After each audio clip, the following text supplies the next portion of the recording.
program tonight is a certain spectacle bound to take you on your journey across the rich tapestry that is our diverse culture. Let us welcome our 4th standard students for Karagatam.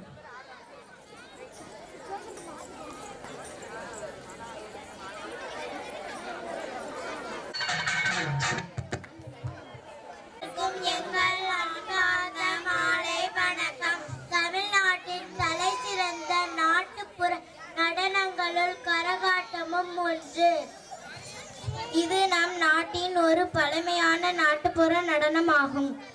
இப்பொழுது அதை பெருமைப்படுத்தும் விதத்தில் உங்கள் முன் எங்கள் திறமையை வெளிக்காட்ட வந்துள்ளோம். ஆம், M பள்ளி 4ஆம் வகுப்பு மாணவிகள். நான் சோஃபி நான்சி, இசக்கியம்மா, என்னுடன் ஜெனிஃபர் ஷாலினி.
பாடலுக்கு கரகம் கீழே விழாதவாறு மிக சிறப்பாகவும் அருமையாகவும் தமிழ்நாட்டின் பூர்வீக நடனத்தை